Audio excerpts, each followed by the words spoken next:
Mercari has been a well-known site in the e-commerce space since it launched in 2013. And now it's in the news as it's becoming the first U.S. marketplace to offer zero selling fees, in addition to some other changes. So joining me now to talk about it is Mercari's CEO, John Langerling. John, thank you so much for joining.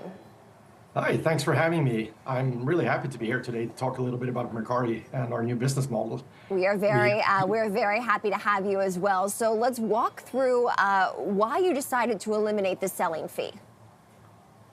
Yeah, we announced this elimination of selling fees as we've always been focused on making selling really easy also for casual sellers. And when you no longer pay a commission for any sales, what you see is what you're going to get. So when you're listing an item at a price, you know that as a seller, that is what you're going to receive. We're really the first US marketplace to shift this paradigm, and I believe that it's really paving the way for a new way of selling online also for casual sellers. We're showing some images here of what your site, what your marketplace looks like. How do you hope that this might draw in new users, for instance, in a space where they will be competing with other platforms like a Facebook Marketplace, you could say an Etsy, eBay, even Amazon? Mercari has always been in a market that's as vivid as the US. We are the #1 marketplace in Japan. We have taken a lot of learnings from that market, and we've come to realize that people want very easy systems for selling. So whether it's the listing or the fact that you don't have to do meetups, everything ships on Mercari. And now with no commission, no selling fees, it's really as easy as when you would go and meet someone and do the deal in person, but without the hassle and the risk of doing so. So we believe that that paradigm is really going to position as well, and we've already seen that it seems to be working. So I'm excited about the progress that we've made, and I think we've moved kind of the goalposts quite drastically with this move. By eliminating the selling fee, who's going to absorb that cost? Does that mean higher fees for buyers, or is the company itself going to absorb that cost? We have there's a service fee that we introduced for buyers in combination with now introducing returns.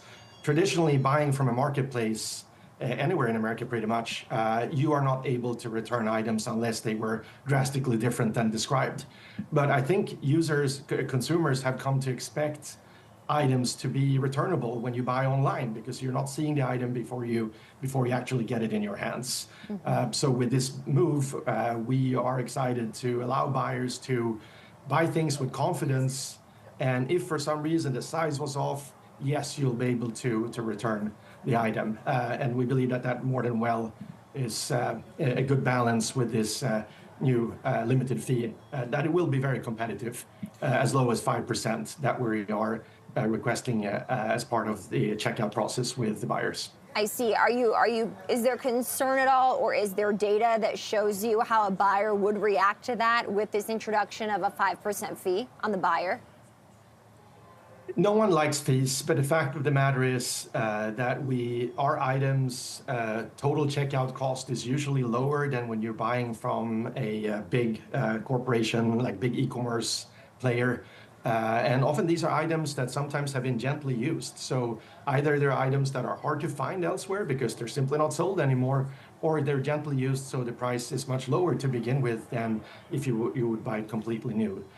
So we believe that we've struck a good balance between convenience and feeling safe about buying online from another person with this new return option that we have provided. Does this apply to previous listings, or is it only effective for new listings? It is effective as of April 27th, and we are rolling out some of these changes for existing listings over the coming weeks. So we're making it clear which listings are part of this policy.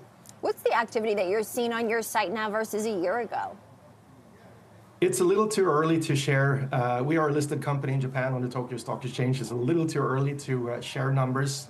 But what I'm seeing gives me good confidence that sellers are excited about the new option with no listing fees. And overall, we have very good activity on the site. Is a U.S. listing something that might be on the horizon? That's not something that I could discuss now, and not something that's top of mind for me. I'm really excited about all of the new listers that we're seeing coming into the site, and I really welcome them to try out Mercari and meet our community. We have wonderful buyers and sellers on our site, and we're seeing increased activity on people that are doing both. Artificial intelligence is something that we talk a lot about on Cheddar. You certainly can't ignore it these days.